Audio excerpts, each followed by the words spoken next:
दोस्तों नई उड़ान बाय संदीप शर्मा चैनल में थोड़ा बहुत बहुत स्वागत है।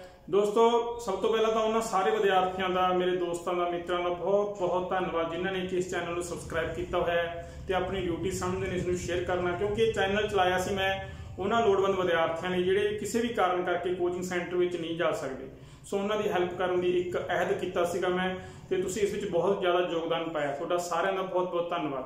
दोस्तों अज एक इंपॉर्टेंट टॉपिक करन जा रहे हैं, ठीक है। वो टॉपिक ये समझ लो भी साडी राजनीति का मुख धुरा ही है। सो साडा देश एक लोकतंत्री देश है। लोकतंत्री देश में की हुंदा है भी लोगों द्वारा अपने प्रतिनिधि चुने जाते हैं। इस तरह भारत में भी अपने जो लोग ने वोटां राही अपने प्रतिनिधि भेजते हैं संसद के, ठीक है। सो वो संसद के जो सब तो शक्तिशाली व्यक्ति हुंदा वो किहड़ा हुंदा है? प्रधानमंत्री। प्रधानमंत्री बारे असीं जाणांगे, ठीक है, कि प्रधानमंत्री का काम की है, उसकी शक्तियां की है, तो किहड़े-किहड़े महत्वपूर्ण प्रधानमंत्री होए ने, ठीक है जी।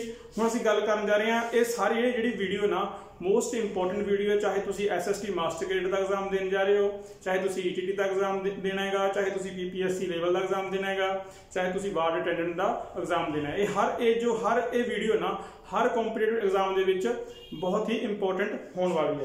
तो असीं गल करते हैं भारत के सब तो शक्तिशाली व्यक्ति जिसनों कि प्राइम मिनिस्टर यानी कि प्रधानमंत्री कहा जाता है। देखो सब तो पहला जिहड़ा आर्टिकल मोस्ट इंपोर्टेंट आर्टिकल किहड़ा हैगा जिहड़ा कि याद रखण योग है, ये आर्टिकल 75 आर्टिकल 75 हैगा। इस विच ये लिखा है भी एक प्रधानमंत्री होगा जिसकी नियुक्ति किस द्वारा की जाएगी? राष्ट्रपति द्वारा की जाएगी, ठीक है। ये गल लिखी गई है साडे आर्टिकल 75 दे विच भी राष्ट्रपति द्वारा एक प्रधानमंत्री की नियुक्ति की जाएगी जिहड़ा कि लोक सभा विच बहुमत दल का नेता होगा, जिहड़ा कि लोक सभा विच बहुमत दल का नेता होगा, ठीक है जी। लोक सभा विच बहुमत दल के नेता ही जो राष्ट्रपति है नियुक्त करता है प्रधानमंत्री, ठीक। ये लिखा है किहड़े आर्टिकल च? आर्टिकल 75 दे विच। फिर जी मान लो जेकर लोक सभा विच लोक सभा विच किसी भी दल नूं बहुमत प्राप्त नहीं हुंदा जां प्रधानमंत्री की पदवी खाली हो जाती है, ठीक, तो उत्थे राष्ट्रपति अपने विवेक नाल भी कोई भी व्यक्ति चुन सकता है प्रधानमंत्री, ठीक है। राष्ट्रपति अपने विवेक की वरतों करके भी किसी अजिहे व्यक्ति को प्रधानमंत्री चुन सकता है जिसनों कि ना लोक सभा में बहुमत प्राप्त है ना राज्यसभा में बहुमत प्राप्त है। पर जो शर्त इत्थे की रखी गई है, शर्त इत्थे ये रखी गई भी कोई भी जो प्राइम मिनिस्टर बनूगा उसको 6 महीने के अंदर अंदर लोक सभा में बहुमत हासिल करना पवेगा, ठीक है जी। उस तो बाद जो मोस्ट इंपोर्टेंट है, इन्हें घट तो घट उम्र कितनी है प्रधानमंत्री लिए? 25 साल। कितनी है जी? 25 साल। प्लीज ये मोस्ट एग्जाम रिलेवेंट पॉइंट ने इन्हों नोट कर लियो। 25 साल यदि घट तो घट उम्र होनी चाहिए है, तो कार्यकाल कितना होंगे? 5 साल। वैसे मैं तुहानूं ये दस देवां भी साडे संविधान दे विच कोई फिक्सड टर्म टेन्योर नहीं लिखा प्रधानमंत्री का, ठीक है।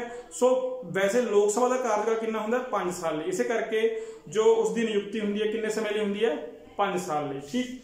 उस तो बाद मोस्ट इंपोर्टेंट पॉइंट। उस तो बाद काम है ड्यूटी, ठीक है। ड्यूटी की है? ड्यूटीज सब तो महत्वपूर्ण जो पार्ट है यही है पार्ट भी उसकी ड्यूटीज की ने। उसकी ड्यूटी सानू कित्थों पता लगता है? आर्टिकल 78 आर्टिकल 78 दे विच लिखा है भी एक प्रधानमंत्री होगा, ठीक है, जिसे कि सारे इर्द गिर्द मंत्री होंगे, ठीक। तो वो काम भी लिखे गए भी किहड़े-किहड़े काम करेगा प्रधानमंत्री। सो पहला सब तो पहला काम की होंगे मंत्री नियुक्ति। देखो जिन्ने भी मंत्री होंगे ने चाहे कैबिनेट रैंक के होण चाहे मतलब राज मंत्री होण, ये सारे की नियुक्ति कौन करता है? करदा राष्ट्रपति है, पर असल दे विच जो असली पावर किस कोल हुंदी है? प्रधानमंत्री कोल हुंदी है, क्योंकि प्रधानमंत्री की सलाह तो बगैर राष्ट्रपति किसी भी मंत्री की नियुक्ति नहीं कर सकता। इसे करके जो असली शक्ति किसनूं प्राप्त हुंदी है साडे संविधान ने किसनूं दित्ती है? प्रधानमंत्री ने दी है, ठीक है जी। ये अपने मंत्रियों की नियुक्ति करता है, उन्होंने डिपार्टमेंट होंगे ने, विभाग होंगे ने, अपनी समझ के अनुसार किसी भी मंत्री ने या डिपार्टमेंट चेंज करवा सकता है, उसको नवा दे सकता है, ठीक। उस तो बाद मंत्रिमंडल का निर्माण करता है। देखो जो कोई भी दल जितता है ना सरकार बनाता है तो अपने एक मंत्रिमंडल निर्माण करता है। सो मंत्रिमंडल निर्माण का काम भी किसका मेन काम किसका होंदा है? प्रधानमंत्री का। पर प्रधानमंत्री इस विच एक कोई शर्त है कि 15% तो वध नहीं कर सकता, ठीक। अपने जो मंत्रिमंडल निर्माण है लोक सभा के 15% तो वध नहीं कर सकता, ये पॉइंट नोट कर लियो। फिर जी मंत्रिमंडल की प्रधानगी। देखो जिन्ने भी मंत्रिमंडल है उसकी बैठक बुलाता सब तो पहला प्रधानमंत्री, ठीक। उन्हां बैठकों की प्रधानगी भी यही करता है। ठीक, कोई भी प्रधानमंत्री मतलब विरुद्ध मतलब कोई काम करता मंत्री तो उसनूं बर्खास्त करवा सकता है, किस तो? राष्ट्रपति तो। ठीक, उस तो बाद जो मेन काम है मंत्रिमंडल ते कड़ी का काम करता है राष्ट्रपति। ठीक, मंत्रिमंडल जिन्हें भी कोई काम करता है वो राष्ट्रपति नूं कौन दसदा है? साडा प्रधानमंत्री दसदा है। ठीक, तो एक तरह कड़ी का काम करता है कौन? प्रधानमंत्री। उस तो बाद जी जिन्ने भी साडे संविधानक अहुदे ने, बट जिन्ने भी इंपोर्टेंट अहुदे ने, इन्हां सारिਆਂ ਦੀ नियुक्ति प्रधानमंत्री द्वारा ही की जाती है। जिवें कि कैग, ठीक, attorney general of India, election commission, finance commission, UPSC का चेयरमैन, ठीक है, इन्हां दी जो नियुक्ति हुंदी है असल दे विच कौन करता है? प्रधानमंत्री की इच्छा अनुसार ही की जाती है। उस तो बाद जिवें राष्ट्रपति नूं हर सूचना दिंदा है, मान लो प्रधानमंत्री ने जिवें साडे इंदिरा गांधी ने की कीता सी, एमरजेंसी लाई सी, तो यह सूचना देनी बहुत जरूरी होंगी है प्रधानमंत्री नूं। प्रधानमंत्री ने यह सूचना देनी बहुत जरूरी समझी जाती है राष्ट्रपति नूं। ठीक है, अजिही कोई हालात पैदा हो जाते हैं देश दे विच मतलब उसके फैसले राही, तो वह सूचना किसनूं दिंदा है? राष्ट्रपति नूं दिंदा है। ठीक, उस तो बाद नीति आयोग का मुखी होंदा है। देखो सब तो वड्डी गल, देखो पहला साडे की सी? योजना आयोग सी, ना योजना आयोग का संविधान विच कोई जिक्र है, ना नीति आयोग का संविधान विच कोई जिक्र है। मतलब दूजे शब्दों में मैं कहना भी गैर संवैधानिक संस्था होंदी है। ठीक, अपने आप बनाई गई होंदी है। सो उसका मुखी भी कौन होंदा है जां प्रधान कौन होंदा है? प्रधानमंत्री होंदा है। उस तो बाद जो होर इंपोर्टेंट पॉइंट है, लोक सभा का नेता भी होंदा है, बहुमत दल का नेता भी होंदा। मान लो किसी नूं भी आम चोणां विच लोक सभा बहुमत प्राप्त हो जाए किसी भी दल नूं, तो जो लोक सभा का नेता कौन कहाउंदा हुंदा है? वो साडा प्रधानमंत्री ही कहाउंदा है। फिर जी जो होर इंपोर्टेंट पॉइंट है विदेश नीति।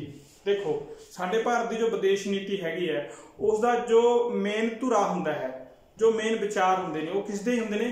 प्रधानमंत्री दे हुंदे ने। जिवें देखो पंडित जवाहरलाल नेहरू की विदेश नीति ये सी भी आपां किसी भी दो गुटां विच शामिल नहीं होना। ठीक, तो वह साडी विदेश नीति का एक मुख्य पार्ट सीगा।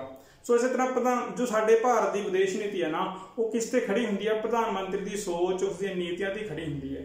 सो विदेश नीति का घाड़ा, मेन घाड़ा जो बनाने वाला कौन होंदा है? साडा प्राइम मिनिस्टर ही होंदा है।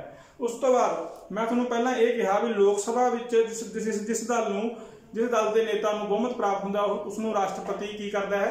प्राइम मिनिस्टर नियुक्त करता है। पर की हैगा कुछ अजिहे मैंबर भी होए ने, कुछ अजिहे व्यक्ति भी होए ने जिहड़े कि लोक सभा के मैंबर नहीं सीगे। ठीक, लोक सभा के मैंबर नहीं सीगे, वो राज्य सभा के मैंबर सी, उन्हां नूं भी प्रधानमंत्री नियुक्त किया गया सीगा। वो किहड़े सन इसनूं याद रखियो, मोस्ट इंपोर्टेंट पॉइंट है। जिवें फर्स्ट सी इंदिरा गांधी, पहली सी इंदिरा गांधी, दूसरा सीगा जी एच.डी. देवेगौड़ा। ये दो व्यक्ति कौन सन? ये राज्य सभा के मैंबर सन, लोक सभा के मैंबर नहीं सन। फिर जी मनमोहन सिंह, श्री मनमोहन सिंह जी, ये भी राज्य सभा के मैंबर सन, लोक सभा के मैंबर नहीं सन। फिर जी इंद्र कुमार गुजराल, ये भी कौन सन जी? ये चारे व्यक्ति जो प्रधानमंत्री हुए ने ये राज्यसभा के मैंबर सन, लोक सभा के मैंबर नहीं सन। उस तो बाद जो साडे प्रधानमंत्री है वो अस्तीफा किसनूं दिंदा है जी? वो दिंदा है अस्तीफा राष्ट्रपति नूं। ठीक है, एक तुहानूं मैं होर गल दसदा भी जेकर प्रधानमंत्री चाहे ना तो लोक सभा नूं पहलां ही भंग कर सकता है, राष्ट्रपति नूं सलाह दे सकदा भी लोक सभा नूं भंग कर दिता जाए। इस करके मतलब कि प्रधानमंत्री कोल सारियां संपूर्ण शक्तियां ही किस कोल हुंदियां? प्रधानमंत्री कोल हुंदियां। इत्थों तक डॉक्टर अंबेडकर ने यह गल कही सी संविधान लिखते समय भी जेकर मैं किसी अमरीका का राष्ट्रपति की तुलना किसी व्यक्ति नाल भी करा तो साडे भारत विच उसनूं उन्नियां शक्तियां प्राप्त हैं, तो वह कौन है? साडा प्रधानमंत्री है। ठीक, ये गल उन्होंने कही सी डॉक्टर अंबेडकर जी ने। सो हुण जो फैक्ट ने मोस्ट इंपोर्टेंट ये भी तुसीं नोट कर लो। देखो सब तो पहला जो साडे प्राइम मिनिस्टर होए ना वो कौन सीगे? नोट किया जाए पंडित जवाहरलाल नेहरू। कौन सी जी? पंडित जवाहरलाल नेहरू। इन्हां दा जो कार्यकाल है कितने साल तक रहा? लगभग 16 साल। 16 साल तो कुछ दिन ऊपर सीगे। 16 साल तक जो पहले साडे प्रधानमंत्री रहे ने पंडित जवाहरलाल नेहरू रहे ने। फिर जी सब तो ये सी लंबा कार्यकाल, सब तो लंबा कार्यकाल भी किसदा है? पंडित जवाहरलाल नेहरू का। ठीक, पहले प्रधानमंत्री पंडित जवाहरलाल नेहरू सी, तो सब तो लंबा कार्यकाल जिहड़े कि 16 साल रहे ये भी कौन सीगे? पंडित जवाहरलाल नेहरू। उस तो बाद सब तो छोटा कार्यकाल ਪੁੱਛ ਲਿਆ ਜਾਂਦਾ ਹੈ ਤਾਂ ਸਭ ਤੋਂ ਛੋਟਾ ਕਾਰਜਕਾਲ ਸੀ ਸਾਡੇ ਸ਼੍ਰੀ ਅਟਲ ਬਿਹਾਰੀ ਵਾਜਪਾਈ। ਸ਼੍ਰੀ ਅਟਲ ਬਿਹਾਰੀ ਵਾਜਪਾਈ ਕਿੰਨੇ ਦਿਨ ਸਰਕਾਰ ਰਹੀ ਸੀ ਇਹਨਾਂ ਦੀ? ਸਿਰਫ 13 ਦਿਨ। ਕਿੰਨੇ ਦਿਨ ਜੀ? ਸਿਰਫ 13 ਦਿਨ। ਤੇ ਆਪਣੇ ਯੁੱਗ ਦੇ ਮਹਾਨ ਕਵੀ ਹੋਏ ਨੇ ਸ਼੍ਰੀ ਅਟਲ ਬਿਹਾਰੀ ਵਾਜਪਾਈ। ਇਹਨਾਂ ਦੀ ਸ਼ਖਸੀਅਤ ਵੀ ਇਸ ਤਰ੍ਹਾਂ ਦੀ ਸੀ ਵੀ ਵਿਰੋਧੀ ਦਲ ਇਹ ਕਹਿ ਲੈਂਦੇ ਸੀ ਇਹਨਾਂ ਨੂੰ ਹੱਸਦੇ ਹੋਏ ਵੀ ਤੁਹਾਡੀ ਪਾਰਟੀ ਮਾੜੀ ਹੈ ਪਰ ਤੁਸੀਂ ਬਹੁਤ ਚੰਗੇ ਹੋ। ਠੀਕ। ਸੋ ਅਟਲ ਬਿਹਾਰੀ ਵਾਜਪਾਈ ਵੀ ਮਤਲਬ ਆਪਦੇ ਭਾਸ਼ਣਾਂ ਕਰਕੇ, ਆਪਣੀ ਕਵਿਤਾ ਕਰਕੇ ਮਤਲਬ ਪੂਰੇ ਵਰਲਡ ਦੇ ਵਿੱਚ ਮਸ਼ਹੂਰ ਹੋਏ। ਇਹਨਾਂ ਦੀ ਸ਼ਖਸੀਅਤ ਦਾ ਵੀ ਬਹੁਤ ਜ਼ਿਆਦਾ ਪ੍ਰਭਾਵ ਪਿਆ ਸਾਡੀ ਵਿਦੇਸ਼ ਨੀਤੀ ਤੇ, ਜਿਵੇਂ ਕਿ ਪੰਡਿਤ ਜਵਾਹਰ ਲਾਲ ਨਹਿਰੂ ਦਾ ਪਿਆ ਸੀ। ਫਿਰ ਜੀ ਸਭ ਤੋਂ ਵੱਧ ਉਮਰ ਵਾਲੇ ਪ੍ਰਧਾਨ ਮੰਤਰੀ, ਜੋ ਸਭ ਤੋਂ ਵੱਧ ਉਮਰ ਵਿੱਚ ਪ੍ਰਧਾਨ ਮੰਤਰੀ ਬਣੇ, ਉਸ ਵਿਅਕਤੀ ਦਾ ਕੀ ਨਾਮ ਸੀ? ਉਸ ਦਾ ਨਾਮ ਸੀਗਾ ਜੀ ਮੁਰਾਰਜੀ ਦੇਸਾਈ। ਸ਼੍ਰੀ ਮੁਰਾਰਜੀ ਦੇਸਾਈ ਇਹ ਸਭ ਤੋਂ ਵੱਧ ਉਮਰ ਵਿੱਚ ਬਣੇ ਸੀ ਪ੍ਰਧਾਨ ਮੰਤਰੀ। ਫਿਰ ਜੀ ਇੱਕ ਹੋਰ ਮੁਰਾਰਜੀ ਦੇਸਾਈ ਦਾ ਇੰਪੋਰਟੈਂਟ ਪੁਆਇੰਟ ਨੋਟ ਕਰ ਲਓ ਵੀ ਇਹ ਪਹਿਲੇ ਗੈਰ ਕਾਂਗਰਸੀ ਸੀ। ਠੀਕ ਹੈ। ਦੇਖੋ ਸਭ ਤੋਂ ਪਹਿਲਾਂ ਸਾਡੇ ਜਦੋਂ ਦੇਸ਼ ਆਜ਼ਾਦ ਹੋਇਆ ਨਾ ਤਾਂ ਉਸ ਵਿੱਚ ਸਭ ਤੋਂ ਵੱਧ ਪ੍ਰਧਾਨ ਮੰਤਰੀ ਕਾਂਗਰਸ ਨੇ ਦਿੱਤੇ ਸੀ ਸਾਨੂੰ, ਤਾਂ ਲਗਾਤਾਰ ਕਾਂਗਰਸ ਦਾ ਰਾਜ ਚੱਲ ਰਿਹਾ ਸੀ। ਤਾਂ ਸਭ ਤੋਂ ਪਹਿਲਾ ਜਿਹੜਾ ਗੈਰ ਕਾਂਗਰਸੀ ਨੇਤਾ ਜੋ ਪ੍ਰਧਾਨ ਮੰਤਰੀ ਬਣਿਆ ਸੀ ਉਹ ਸੀਗਾ ਸ਼੍ਰੀ ਮੁਰਾਰਜੀ ਦੇਸਾਈ। ਫਿਰ ਜੀ ਘੱਟ ਉਮਰ ਵਿੱਚ ਸ਼੍ਰੀ ਰਾਜੀਵ ਗਾਂਧੀ। ਇਹਨਾਂ ਦੀ ਕਿੰਨੀ ਉਮਰ ਸੀ? ਸਭ ਤੋਂ ਘੱਟ ਉਮਰ ਵਿੱਚ ਪ੍ਰਧਾਨ ਮੰਤਰੀ ਬਣਨ ਵਾਲੇ ਕੌਣ ਸੀਗੇ? ਸ਼੍ਰੀ ਰਾਜੀਵ ਗਾਂਧੀ 40 ਸਾਲ ਦੀ ਉਮਰ ਵਿੱਚ ਪ੍ਰਧਾਨ ਮੰਤਰੀ ਬਣ ਗਏ ਸੀ। ਕਿਸ ਦੇ? ਭਾਰਤ ਦੇ। ਠੀਕ। ਉਸ ਤੋਂ ਬਾਅਦ ਇੱਕ ਹੋਰ ਇੰਪੋਰਟੈਂਟ ਪੁਆਇੰਟ ਹੈ ਚੌਧਰੀ ਚਰਨ ਸਿੰਘ। ਚੌਧਰੀ ਚਰਨ ਸਿੰਘ। ਚੌਧਰੀ ਚਰਨ ਸਿੰਘ ਨੇ ਕਦੇ ਵੀ ਲੋਕ ਸਭਾ ਵਿੱਚ ਆਪਣੇ ਚਰਨ ਨਹੀਂ ਪਾਏ। ਇਸ ਨੂੰ ਇਸ ਤਰ੍ਹਾਂ ਯਾਦ ਕਰ ਲਿਆ ਜਾਵੇ ਉਹ ਕਿਹੜਾ ਪ੍ਰਧਾਨ ਮੰਤਰੀ ਹੈ ਜਿਹੜਾ ਕਦੇ ਵੀ ਲੋਕ ਸਭਾ ਵਿੱਚ ਨਹੀਂ ਗਿਆ, ਜਾਂ ਕੁਐਸਚਨ ਇਹ ਆਊਗਾ ਵੀ ਉਹ ਕਿਹੜਾ ਪ੍ਰਧਾਨ ਮੰਤਰੀ ਹੈ ਜਿਹੜਾ ਕਦੇ ਵੀ ਲੋਕ ਸਭਾ ਵਿੱਚ ਨਹੀਂ ਗਿਆ, ਤਾਂ ਚਰਨ ਕਿਸ ਨੇ ਨਹੀਂ ਪਾਏ? ਚੌਧਰੀ ਚਰਨ ਸਿੰਘ ਨੇ ਲੋਕ ਸਭਾ ਦੇ ਵਿੱਚ। ਇਸ ਪੁਆਇੰਟ ਵੀ ਇਹ ਪੁਆਇੰਟ ਵੀ ਬਹੁਤ ਇੰਪੋਰਟੈਂਟ ਹੈ। ਫਿਰ ਜੀ ਪਹਿਲਾ ਅਵਿਸ਼ਵਾਸ ਪ੍ਰਸਤਾਵ ਪਾਸ ਕਰਕੇ ਜਿਹੜਾ ਪ੍ਰਧਾਨ ਮੰਤਰੀ ਹਟਾਇਆ ਗਿਆ ਸੀ ਉਸ ਦਾ ਕੀ ਨਾਮ ਹੈ? ਉਹਦਾ ਨਾਮ ਹੈ ਵੀਪੀ ਸਿੰਘ। ਠੀਕ। ਵੀਪੀ ਸਿੰਘ। ਫਿਰ ਉਸ ਤੋਂ ਬਾਅਦ ਦੇਖੋ ਜਿੰਨੇ ਵੀ ਪ੍ਰਧਾਨ ਮੰਤਰੀ ਹੋਏ ਨਾ ਇਹਨਾਂ ਦੀ ਸੋਚ ਨੇ ਸਾਡੇ ਦੇਸ਼ ਨੂੰ ਬਹੁਤ ਕੁਝ ਦਿੱਤਾ। ਸਾਡੇ ਪ੍ਰਧਾਨ ਮੰਤਰੀ ਬਹੁਤ ਚੰਗੇ ਹੋਏ ਨੇ ਤੇ ਸਾਰੇ ਤਾਂ ਨਹੀਂ ਕਹਿ ਸਕਦੇ ਪਰ ਇੰਨੇ ਕੁਝ ਹੋਏ ਨੇ ਜਿਨ੍ਹਾਂ ਕਰਕੇ ਸਾਡਾ ਜੋ ਦੇਸ਼ ਸੀ ਜਿਸ ਕਰਕੇ ਸਾਡਾ ਲੋਕਤੰਤਰ ਅੱਜ ਵੀ ਜਿਉਂਦਾ ਹੈ। ਫਿਰ ਜੀ ਮਹਿਲਾ ਪ੍ਰਧਾਨ ਮੰਤਰੀ। ਪਹਿਲੀ ਭਾਰਤ ਦੀ ਜੋ ਮਹਿਲਾ ਪ੍ਰਧਾਨ ਮੰਤਰੀ ਕੌਣ ਸੀ? ਉਸਦਾ ਨਾਮ ਸੀਗਾ ਜੀ ਇੰਦਰਾ ਗਾਂਧੀ।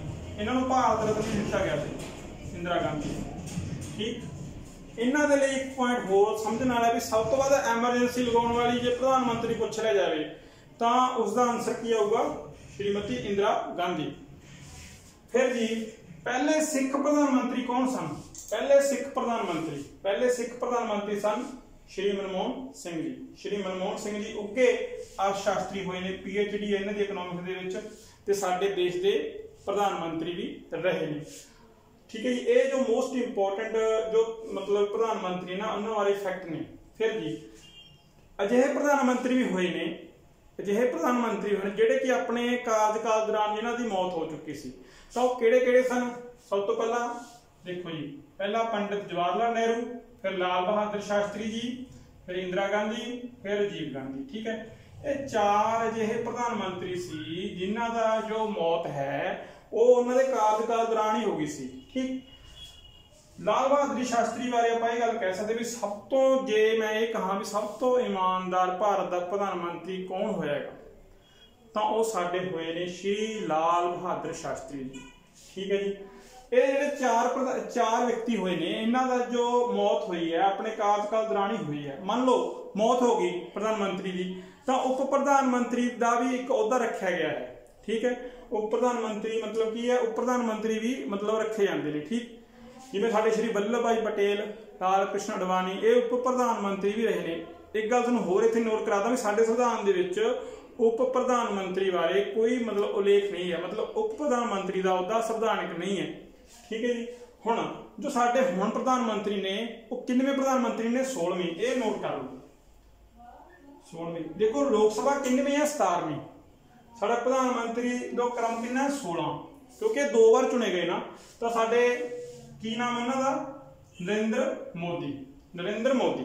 ਦੇਖੋ ਨਰਿੰਦਰ ਮੋਦੀ ਇੱਕ ਅਜਿਹੇ ਪਰਸਨ ਹੈ ਜਿਨ੍ਹਾਂ ਨੇ ਨਾ ਬਹੁਤ ਜ਼ਿਆਦਾ ਕਰੜੇ ਫੈਸਲੇ ਲਏ ਹੈ। ਜਿਵੇਂ ਸਾਡੇ ਨੋਟਬੰਦੀ ਦਾ ਫੈਸਲਾ ਸੀਗਾ, ਬਹੁਤ ਹੀ ਸਖਤ ਫੈਸਲਾ ਸੀਗਾ। ਧਾਰਾ 370 ਕਿੰਨੇ ਸਾਲਾਂ ਤੋਂ 70 ਸਾਲਾਂ ਤੋਂ ਮਤਲਬ ਚੱਲ ਰਹੀ ਸੀ, ਉਹਨਾਂ ਨੇ ਹਟਾਈ। ਸੋ ਇਹ ਮਤਲਬ ਇੱਕ ਡਿਸੀਜਨ ਲੈਣ ਵਾਲੇ ਬੰਦੇ ਨੇ, ਸਟਰੋਂਗ ਡਿਸੀਜਨ ਲੈਣ ਵਾਲੇ ਬੰਦੇ ਨੇ। ਸੋ ਇਹ ਸਾਡੇ 16ਵੇਂ ਪ੍ਰਧਾਨ ਮੰਤਰੀ ਨੇ। इन्होंने कुछ किताबां लिखियां क्योंकि एग्जाम रेलीवेंट पॉइंट ने सारे, तो इन्हों दी किताबां भी आपां नोट कर लीए क्योंकि इस वक्त के प्रधानमंत्री ने 16वें। तो इन्होंने मोस्ट इंपोर्टेंट बुक्स किहड़ियां ने? Exam warriors, exam warriors. पहली किताब एग्जाम वॉरियर, दूसरी किताब ज्योति पुंज। पहली किताब किहड़ी है जी? एग्जाम वॉरियर, दूसरी किताब है ज्योति पुंज, तीसरी की है जी कन्वीनियंट एक्शन। किहड़ी है जी तीसरी? Convenient action. सो दोस्तों वीडियो चंगी लगे वध तो वध लाइक करियो, वध तो वध शेयर करियो। तुहाडा सारिआं दा बहुत बहुत धन्नवाद।